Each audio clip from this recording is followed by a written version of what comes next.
आज हम डिस्कस करेंगे प्योर सब्सटेंस कंपाउंड्स। हमने इससे पहले प्योर सब्सटेंसेस को डिस्कस किया था, जिसमें हमने एलिमेंट्स के बारे में देखा था, पढ़ा था, समझा था। आज हम प्योर सब्सटेंस कंपाउंड्स को डिस्कस करेंगे। ठीक है, तो अब हमने कहा कि ये प्योर सब्सटेंस है। ठीक है, तो प्योर सब्सटेंस, बात क्या ध्यान रखनी है कि जो प्योर सब्सटेंसेस होते हैं वो सिर्फ एक तरह के पार्टिकल्स के बने हुए होते हैं। Pure substances are the substances which are made up of only one kind of particles. ठीक है, तो अब हम कंपाउंड्स क्या होते हैं हमारे। कंपाउंड आपके वो प्योर सब्सटेंसेस हैं जो कि दो या दो से ज़्यादा एलिमेंट्स के कंबाइन करने से बनते हैं। When two or more elements they combine together in a fixed ratio by mass, a compound is formed. आपका क्या बनता है? कंपाउंड बनता है। तो how we are going to define a compound? A pure substance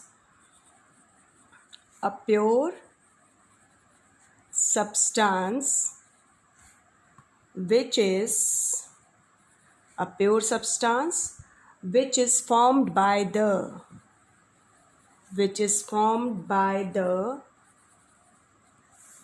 combination of two or more elements in a fixed ratio or proportion, you can say fixed ratio or proportion by mass। जैसे example है आपका, जो सबसे common example आपको पढ़ाया जाता है, water एक कंपाउंड है। ठीक है, जो हाइड्रोजन और ऑक्सीजन एलिमेंट्स के मिलने से बना है।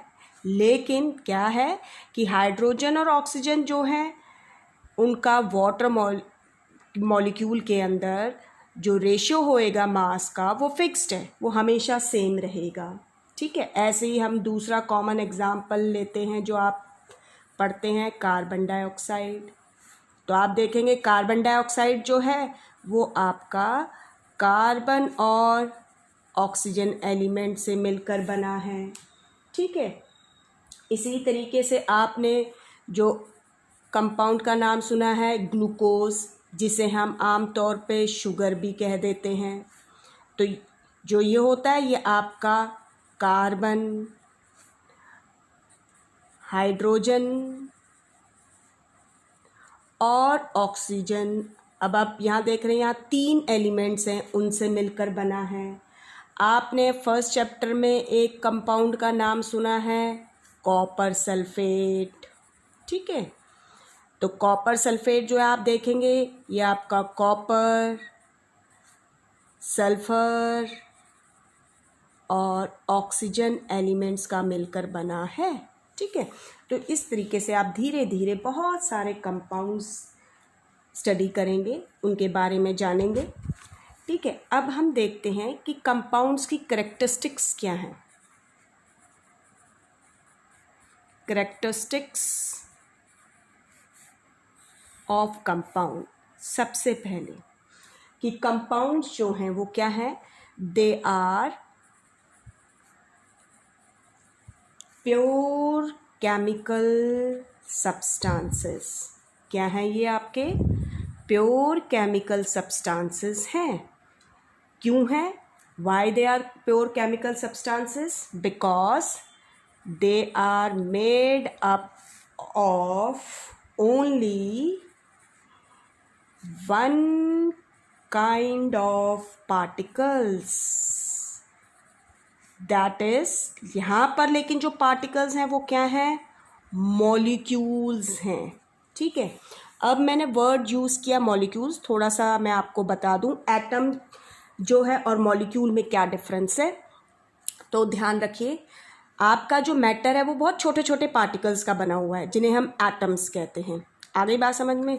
तो हम जनरली ये कंसिडर करते हैं कि जो स्मॉल पार्टिकल्स हैं किसी भी मैटर को बनाने वाले, वो एटम्स हो सकते हैं और मॉलिक्यूल्स भी हो सकते हैं। अगर हमारे पास ये एक मैटर है, ठीक है, इसके अंदर बनाने वाले पार्टिकल्स ये हैं, तो दी स्मॉल पार्टिकल्स, ये जो छोटे छोटे पार्टिकल्स हैं हम इन्हें एटम्स कहते हैं। लेकिन कई केसेस में क्या होता है कि आपको बताया था कि जो एटम्स होते हैं, एलिमेंट्स में हमने जब पढ़ा था कि कुछ एलिमेंट्स जो होते हैं वो कंबाइंड स्टेट में एग्जिस्ट करते हैं, यानी कि नेचर के अंदर कुछ एटम्स जो होते हैं वो सिंगली फ्रीली एग्जिस्ट नहीं कर सकते हैं, वो कंबाइन कर जाते हैं। जैसे कि अगर ये एलिमेंट कंबाइन कर जाए, हो सकता है ये दो एलिमेंट ऐसे एग्जिस्ट करें नेचर में, ऐसे 2 एटम्स कंबाइन करके, ठीक है, तो ये क्या बन गए, मॉलिक्यूल्स बन गए। ये क्या बन गया, मॉलिक्यूल, ठीक है। ऐसे ही ज़रूरी नहीं है, हो सकता है कि आपके नेचर के अंदर ये 3 एटम्स की फॉर्म में जुड़कर एग्जिस्ट करें नेचर में, तो ये क्या है, मॉलिक्यूल है, ठीक है। अब आपके अगर सिमिलर एटम्स कंबाइन करते हैं, ठीक है, तो they form molecules of element. अगर आपके सिमिलर एटम्स कंबाइन कर रहे हैं, ठीक है, तो हम उन्हें कहते हैं मॉलिक्यूल्स ऑफ एलिमेंट, ठीक है। लेकिन अगर आपके डिसिमिलर एटम्स कंबाइन करते हैं, यानी 2 अलग तरह के, सपोज करो एक एटम ये है, ठीक है, और एक एटम ये है, अगर ये दोनों नेचर में ऐसे एक साथ एग्जिस्ट कर रहे हैं, ठीक है, तो ये मॉलिक्यूल है।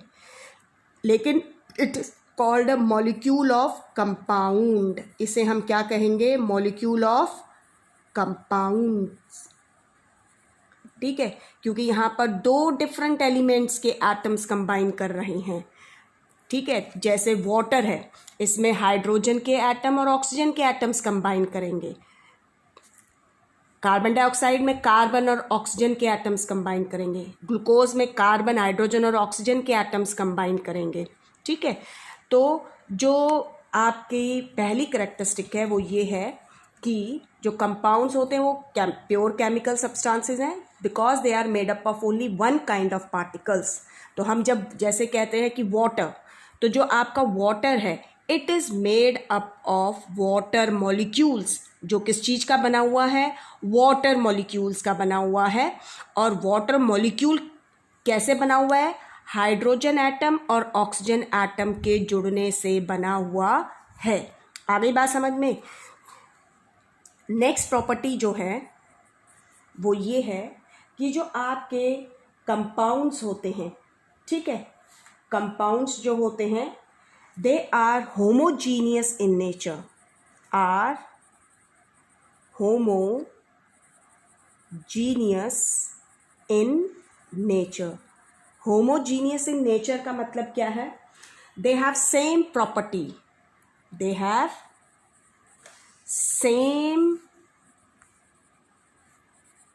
Properties throughout, even composition भी हम जो होता है, they have same properties and composition through out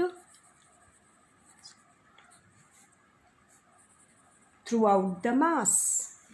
जैसे हम बात करते हैं वाटर की, ठीक है, तो आपका जो वाटर है, क्या है आपका वाटर, आप वाटर की एक बकेट लीजिए, चाहे एक ग्लास वाटर लीजिए, चाहे एक कप वाटर लीजिए, चाहे 1 ड्रॉप ऑफ वाटर लीजिए, ठीक है, आप इसके अंदर हाइड्रोजन और ऑक्सीजन के जो एटम्स प्रेजेंट हैं, ठीक है, उनको सेपरेटली आइडेंटिफाई नहीं कर सकते हैं, even if you use a powerful microscope, ठीक है। तो मीन्स यूनिफॉर्मली डिस्ट्रीब्यूटेड हैं आपके हाइड्रोजन और ऑक्सीजन के जो एटम्स हैं, ठीक है। आपकी जो एक सिंगल ड्रॉप है पानी की, उसमें भी हाइड्रोजन और ऑक्सीजन के एटम्स प्रेजेंट हैं, but you are not able to identify because they are uniformly spread. तो जो कंपाउंड्स होते हैं होमोजीनियस नेचर होता है, उनकी प्रॉपर्टीज़ कंपोजिशन सेम रहेगी, ठीक है। एक ड्रॉप जो आपने पानी की ली है उसमें भी वाटर मॉलिक्यूल्स ही प्रेजेंट है, चाहे आप एक बकेट पानी लीजिए उसके अंदर भी जो वाटर प्रेजेंट है वो वाटर मॉलिक्यूल्स का ही बना हुआ है।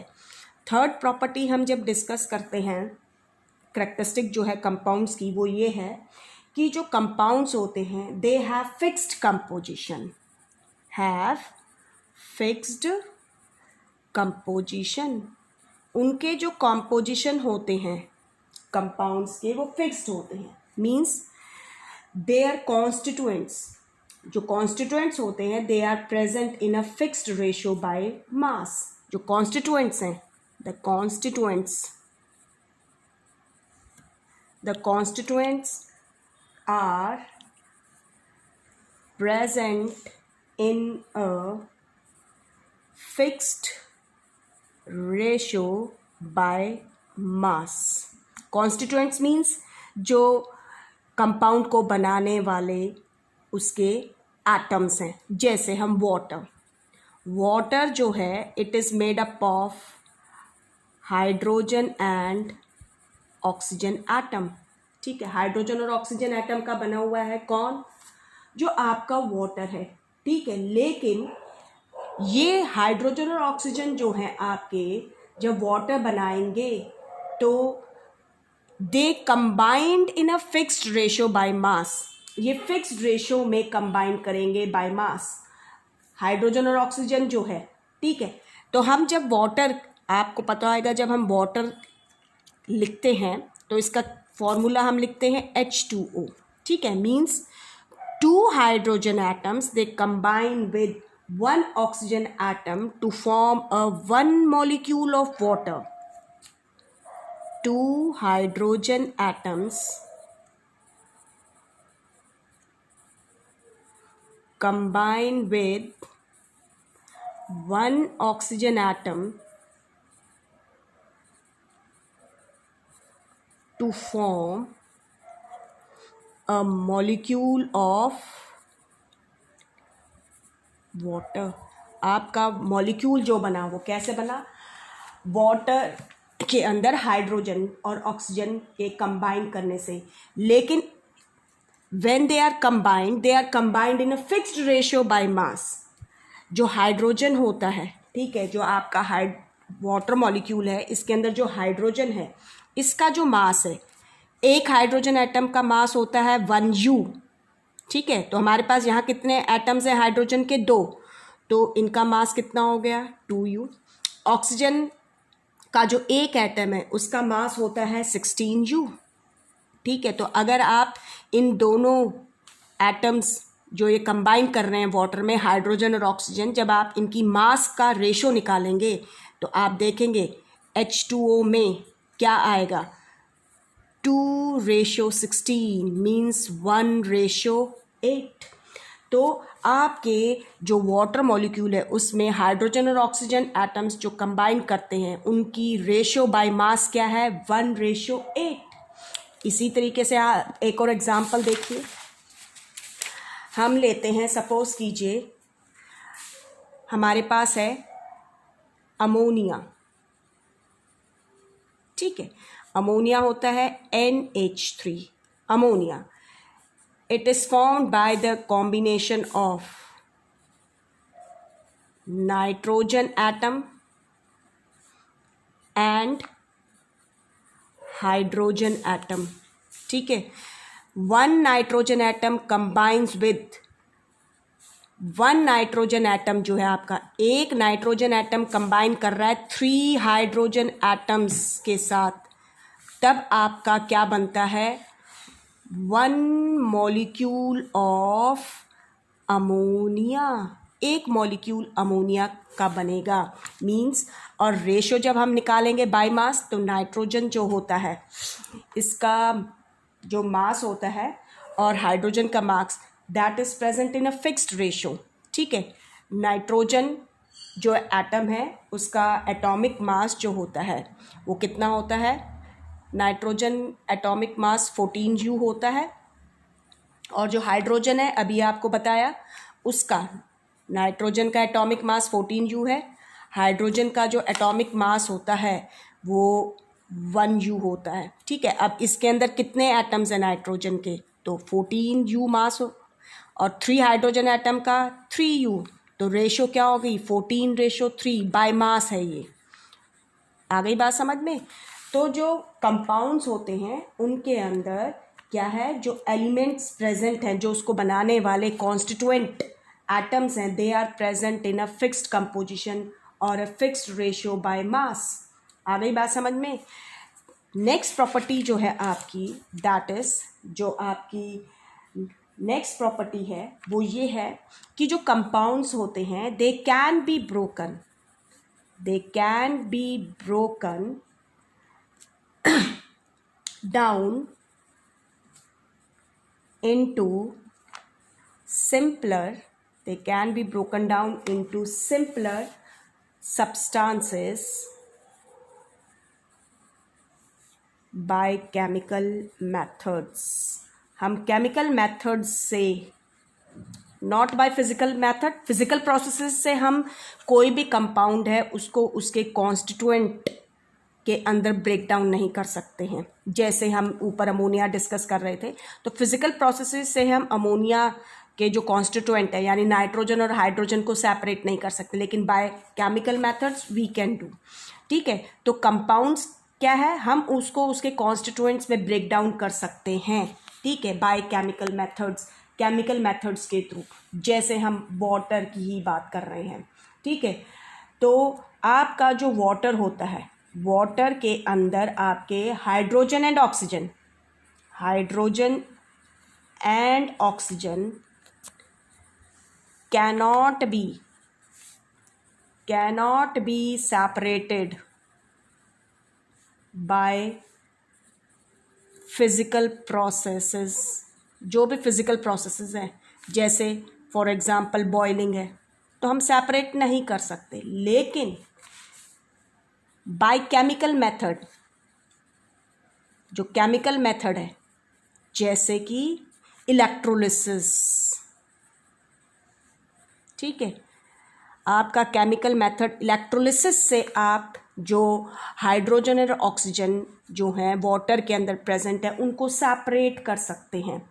ठीक है, तो आपका वाटर जब होता है when you pass electric current, जब आप इसमें से इलेक्ट्रिक करंट पास करेंगे तो it break downs to form hydrogen and oxygen gas. Hydrogen जो इसके कॉन्स्टिट्यूएंट है वो सेपरेट हो गए।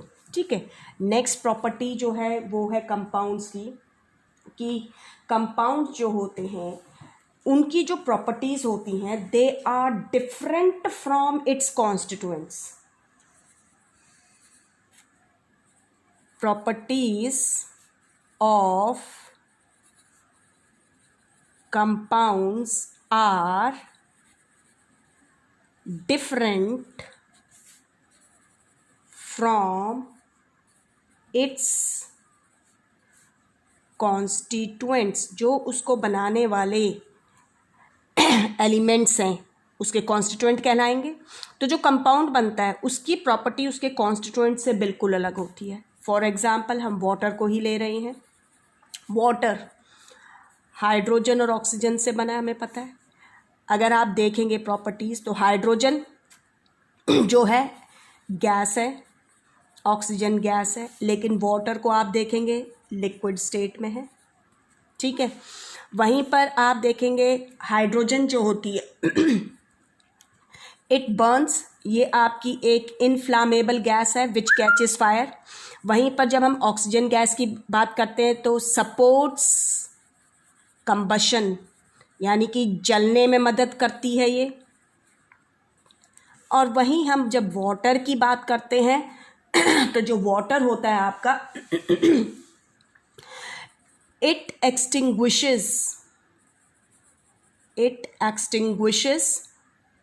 कंबशन और यू कैन से बर्निंग, आग बुझाने का काम करता है। तो प्रॉपर्टीज़ जो हैं वो क्या हो गई, इट हैज़ बिकम डिफरेंट। तो हमने क्या देखा कि कोई भी कंपाउंड जब बनता है उसके अंदर जो उसके कॉन्स्टिट्यूएंट होते हैं उसको बनाने वाले, दे लूज़ देयर आइडेंटिटी, उनकी पहचान ख़त्म हो जाती है। ठीक है, एकदम से टोटली डिफरेंट आपका सब्सटेंस बनता है, and this all happens due to the chemical reaction which take place between the two constituents or more constituents which are forming that compound. Next property है आपकी जो आपके compounds होते हैं they are formed by chemical reactions. ठीक है, they are formed by a chemical reactions, यानी कि उनकी जो फॉर्मेशन होती है सिर्फ सिंपल मिक्सिंग से ही नहीं होती है, यानी कि जो आपके कंपाउंड्स बनते हैं special condition, suitable conditions are required for the reaction to take place. जो आपके कंपाउंड्स होते हैं उनकी जो फॉर्मेशन होती है not only require mixing of two elements, सिर्फ मिक्सिंग करने से आपके कंपाउंड्स नहीं बनते हैं, but requires the suitable conditions for their formation और for the reaction to take place by which the compound form. For example, जैसे हम सिंपली आप हाइड्रोजन एंड ऑक्सीजन को मिक्स कर दीजिए, मिक्स कीजिए, ठीक है, इन दोनों को मिक्स कीजिए, mix, no formation of water, कोई फॉर्मेशन नहीं होएगी किसकी, वाटर की, नो फॉर्मेशन ऑफ वाटर. लेकिन वहीं पर हमें वाटर बनाने के लिए, ठीक है, हाइड्रोजन और ऑक्सीजन को सूटेबल कंडीशन प्रोवाइड करनी पड़ेगी. ठीक है, वाटर कब बनेगा, when electric current is passed through the, when electric current is passed through the mixture of hydrogen and oxygen. तो क्या होएगा आपका, जब इलेक्ट्रिक करंट पास करेंगे तो इलेक्ट्रिक करंट पास करने से क्या हुआ, इन दोनों के मिक्सचर में से तो आपका क्या बन जाएगा, वाटर विल बी फॉर्म्ड, आपकी वाटर की फॉर्मेशन होएगी. सिमिलरली एक और एग्जांपल बताती हूँ, जैसे आप सिंपली कार्बन और ऑक्सीजन को मिक्स कर दें, सिंपली कार्बन एंड ऑक्सीजन को मिक्स कीजिए, कार्बन डाइऑक्साइड नहीं बनेगी. ठीक है, कोई फॉर्मेशन नहीं होएगी कार्बन डाइऑक्साइड की.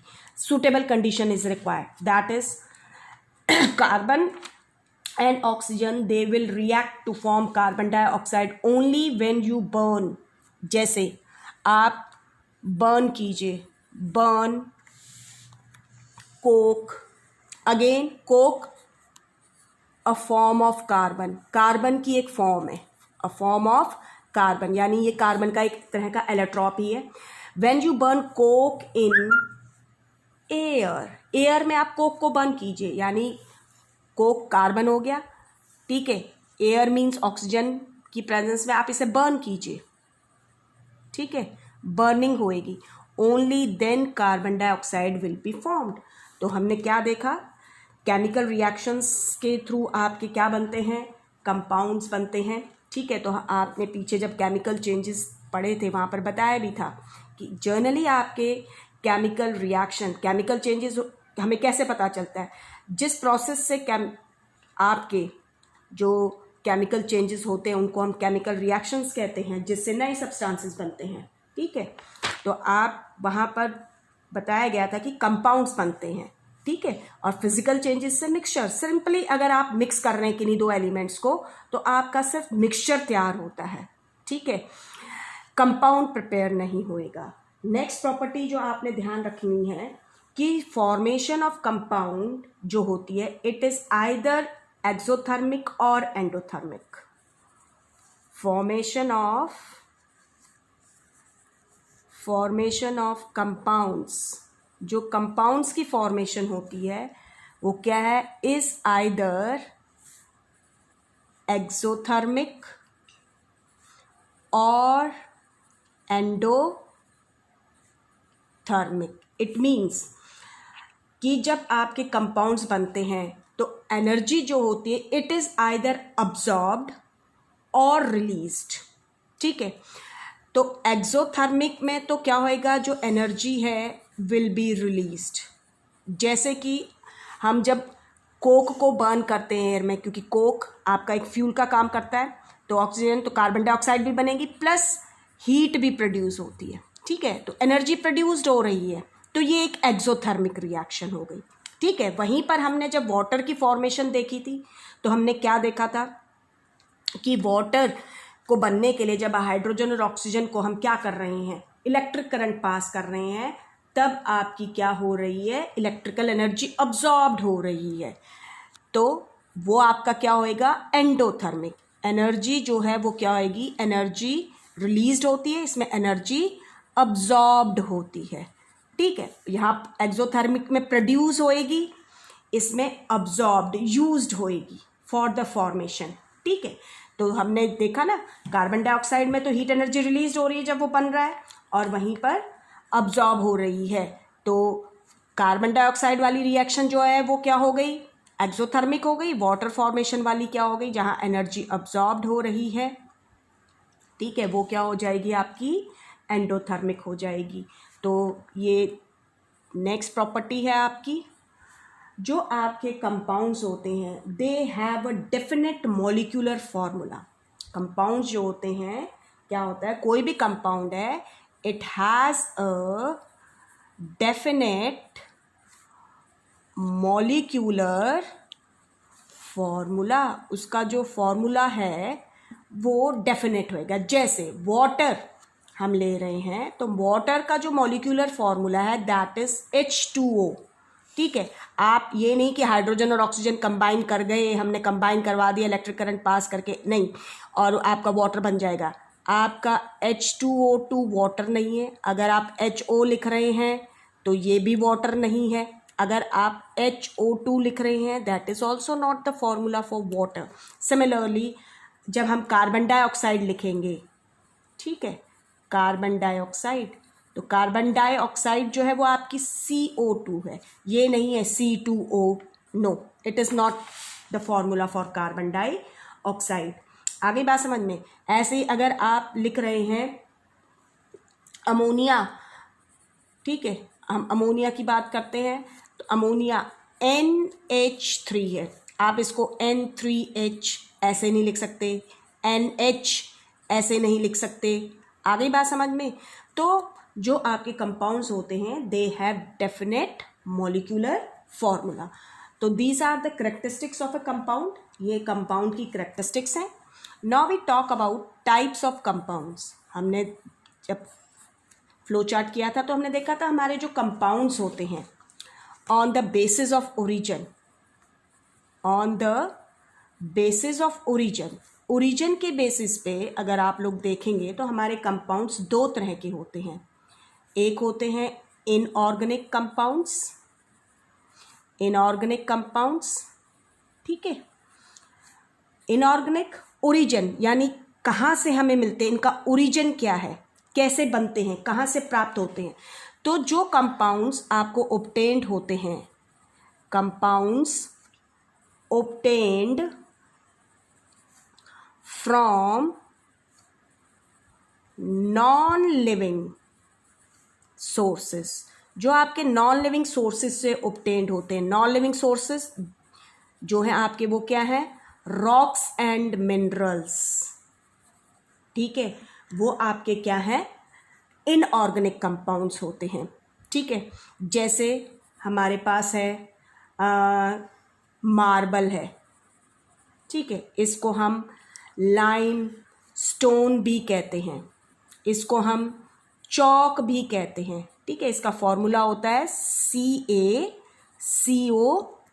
ठीक है।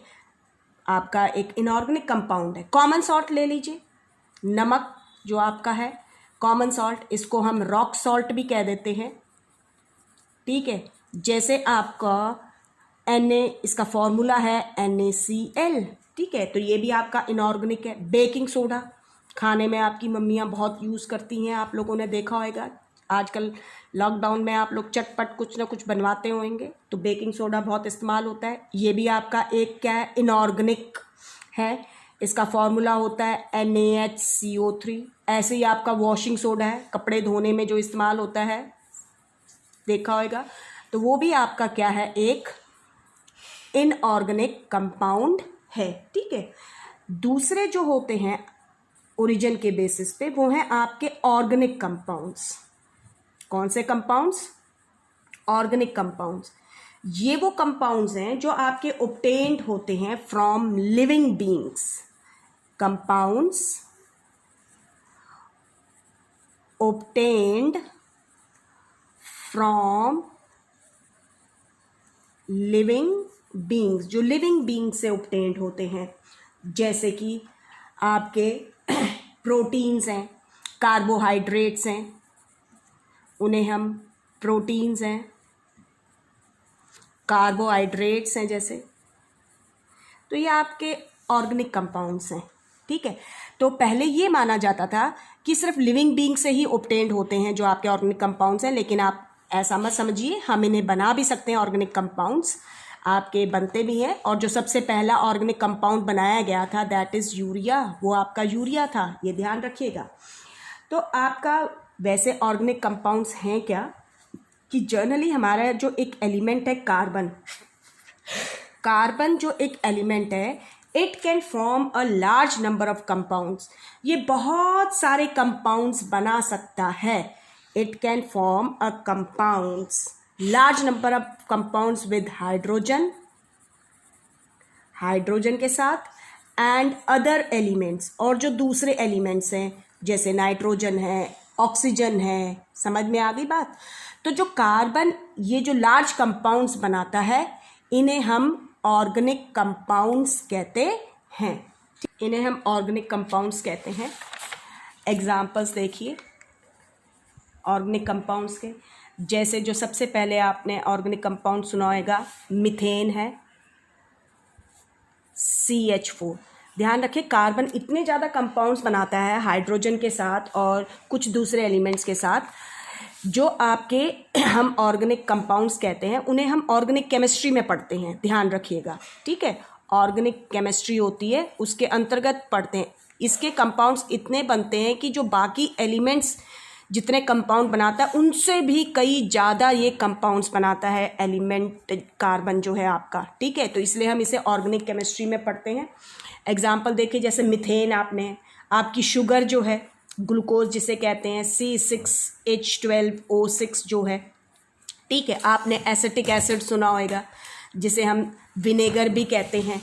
ठीक है, CH3COOH जो है आपका, ये भी एक क्या है, आप अल्कोहल वर्ड यूज़ करते हैं हम लोग। ठीक है, ये भी आपका एक क्या है, ऑर्गेनिक कंपाउंड है। तो आप बहुत सारे ऑर्गेनिक कंपाउंड स्टडी करेंगे जब आप नेक्स्ट ईयर 10th क्लास में जाएंगे। और जो आपके बाकी के एलिमेंट्स जो कंपाउंड्स बनाते हैं, ठीक है, उन्हें हम इनऑर्गेनिक कंपाउंड्स कहते हैं। वो सिर्फ रॉक्स और मिनरल से ही हम उनको ऑब्टेन नहीं कर सकते हैं, बल्कि उनको हम बना भी सकते हैं। ठीक है, they are generally obtained from, वहाँ से ऑब्टेन्ड किए जाते हैं। हमारे पास डिफरेंट मेथड्स भी हैं उनको प्रिपेयर करने के, ये ध्यान रखिएगा। ठीक है आपका, लेकिन ये ध्यान रखना कि कार्बन के जो आपके कंपाउंड्स बनते हैं, जैसे कार्बन डाइऑक्साइड है, कार्बन मोनोऑक्साइड है, या कार्बन जब कार्बोनेट्स और बाइकार्बोनेट्स या हाइड्रोजन कार्बोनेट्स बनाता है, तो वो ऑर्गेनिक नहीं है, वो इनऑर्गेनिक के अंतर्गत आते हैं। और बाकी के जितने भी कंपाउंड्स होते हैं कार्बन के, ठीक है, कौन कौन से कार्बन के, मैंने कहा carbon dioxide, carbon monoxide, carbon जो कार्बोनेट्स होते हैं, और जो आपके क्या होते हैं, हाइड्रोजन कार्बोनेट्स। ठीक है, ये कार्बन के इनऑर्गेनिक कंपाउंड्स हैं। ठीक है, ये कार्बन के इनऑर्गेनिक कंपाउंड्स हैं जो आप हायर क्लासेस में पढ़ेंगे कि ये इनऑर्गेनिक क्यों है। ठीक है, बाकी जो होते हैं कार्बन जो बना रहा है, जो ऊपर डिस्कस किए बताए हैं, वो सारे ऑर्गेनिक कंपाउंड्स हैं। ठीक है, अब हम ये जो कंपाउंड्स है, चाहे वो ऑर्गेनिक है या इनऑर्गेनिक है, वो किस तरीके से बनता है, उसकी फॉर्मेशन का नेचर क्या है, उसके बेसिस पे, ठीक है, on the basis of their nature of formation, ठीक है। फॉर्मेशन का क्या तरीका है, चाहे वो ऑर्गेनिक है चाहे वो इनऑर्गेनिक कंपाउंड है।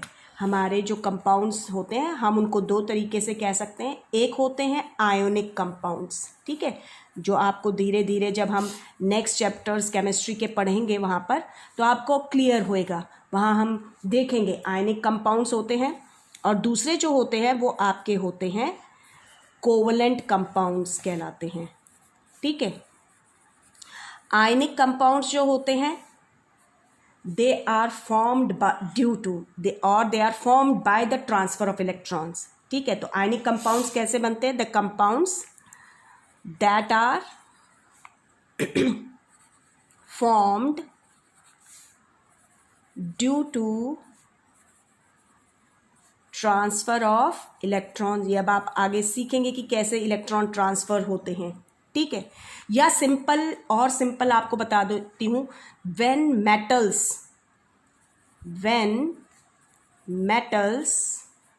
react with non metals, you can say, जब आपके मेटल्स और नॉन मेटल्स रिएक्ट करते हैं, ठीक है, तो आपके क्या बनते हैं, आयनिक कंपाउंड्स बनते हैं।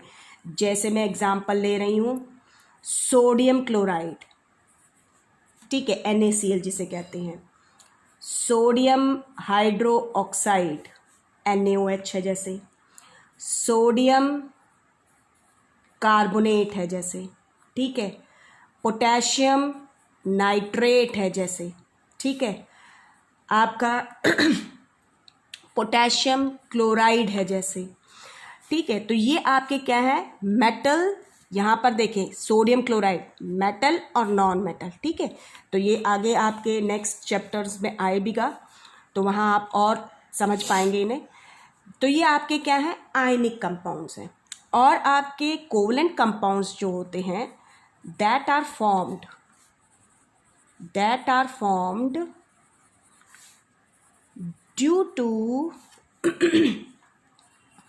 Due to sharing of electrons की शेयरिंग से जो कंपाउंड्स बनते हैं, ठीक है। इसमें आपने क्या याद रखना है, when non metals combine with each other, जब नॉन मेटल्स आपस में कंबाइन करते हैं, यू कैन से, या आपके दो नॉन मेटल्स आपस में रिएक्ट करते हैं, ठीक है, तो आपके कोवलेंट कंपाउंड्स बनते हैं। जैसे आप एग्जांपल देखिए, मैं लिख रही हूँ हाइड्रोजन क्लोराइड HCl है जैसे, मैंने लिखा अमोनिया NH3, नाइट्रोजन हाइड्रोजन दोनों नॉन मेटल है, हाइड्रोजन क्लोरीन दोनों नॉन मेटल हैं, कार्बन डाइऑक्साइड कार्बन ऑक्सीजन दोनों नॉन मेटल हैं, वाटर है जैसे H2O है, हाइड्रोजन ऑक्सीजन दोनों नॉन मेटल हैं। तो ये आपके क्या है, कोवलेंट कंपाउंड्स होते हैं, ठीक है। तो आपका चाहे इनऑर्गेनिक कंपाउंड है चाहे ऑर्गेनिक कंपाउंड है, वो किस तरीके से बनता है उसके बेसिस पे हमारे पास आयनिक कंपाउंड्स भी हैं और कोवलेंट कंपाउंड्स भी हैं। और ये ध्यान रखिए कि जो आपके कंपाउंड्स होते हैं उनकी प्रॉपर्टीज़, केमिकल प्रॉपर्टीज़ के बेसिस पे, ठीक है, on the basis of chemical properties के बेसिस पर जो आपके कंपाउंड्स हैं, ठीक है, हमारे जो कंपाउंड्स हैं they can be acid, they can be base, they can be salts. ध्यान रखिए, वो एसिड्स भी हो सकते हैं, बेसिस भी हो सकते हैं, सॉल्ट्स भी हो सकते हैं। जैसे मैंने ऊपर HCl लिखा, एसिड है HCl, हाइड्रोक्लोरिक एसिड, ठीक है। मैंने ऊपर लिखा NaOH, एक बेस है NaOH, ठीक है।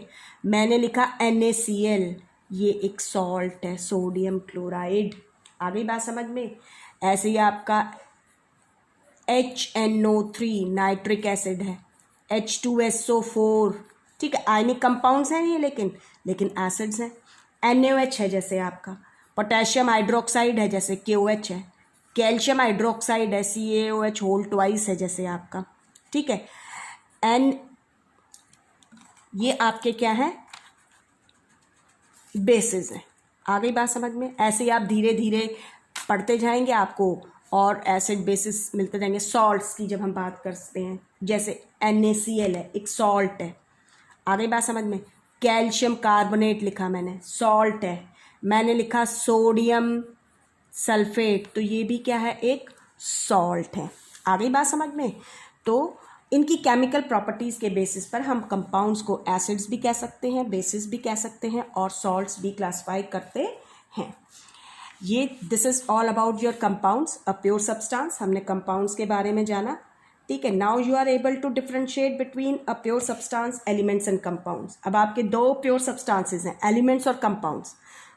दोनों में सिमिलैरिटी क्या थी, हमने देखी कि both are pure and are made up of only one kind of particles. दोनों में सिमिलैरिटी ये है कि दोनों एक ही तरह के पार्टिकल्स के बने हुए हैं, तो this is the common similarity.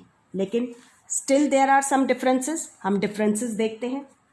Differences की जब हम बात करते हैं तो आपके एलिमेंट्स जो हैं, हम एलिमेंट्स लेते हैं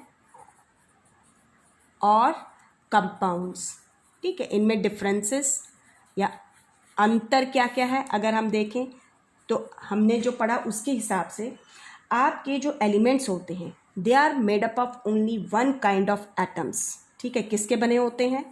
मेड अप ऑफ, जो only one kind of particle है एलिमेंट्स में, वो क्या है? एटम्स है। Made up of only one kind of atoms, ठीक है। जबकि जब हम कंपाउंड्स की बात करेंगे तो made up of only one kind of, किसके बने हुए हैं? Made up of only one kind of molecules, सिर्फ एक ही तरह के मॉलिक्यूल्स का बना हुआ है, ठीक है। नेक्स्ट जो है कि जो एलिमेंट्स होते हैं they contain molecules which have only one kind of atoms, ठीक है। इसके अंदर अगर मॉलिक्यूल्स हैं, मैंने शुरू में आपको बताया था, अगर एक जैसे एटम्स जुड़ रहे हैं तो आप आगे देखेंगे, जैसे हाइड्रोजन जो होता है, ठीक है, हाइड्रोजन का एटम नेचर में सिंगली एग्जिस्ट नहीं कर सकता है, तो ये दूसरे एटम के साथ कंबाइन करके, ठीक है, कंबाइन करके तब एग्जिस्ट करता है नेचर के अंदर। तो जो एलिमेंट्स होते हैं इसके अंदर जो मॉलिक्यूल्स अगर प्रेजेंट हैं, ठीक है, हाइड्रोजन एलिमेंट के जो मॉलिक्यूल्स हैं, तो contain molecules which have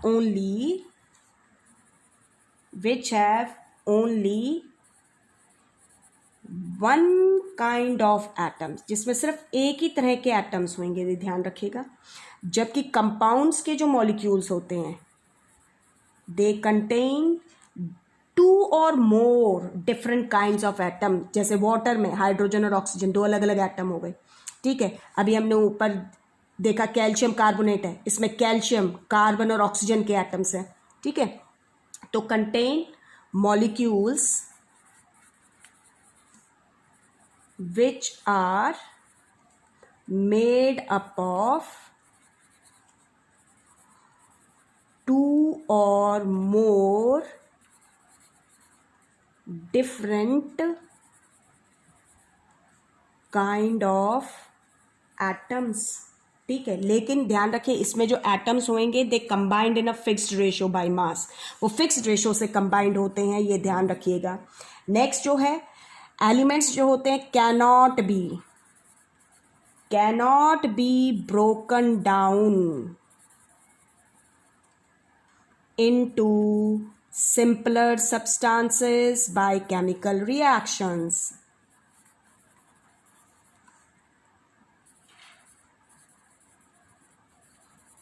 chemical reaction से हम इनको सिंपलर सब्सटेंसेस में ब्रेक डाउन नहीं कर सकते हैं, लेकिन कंपाउंड्स में हम क्या कर सकते हैं? Compounds can be broken down into simpler substances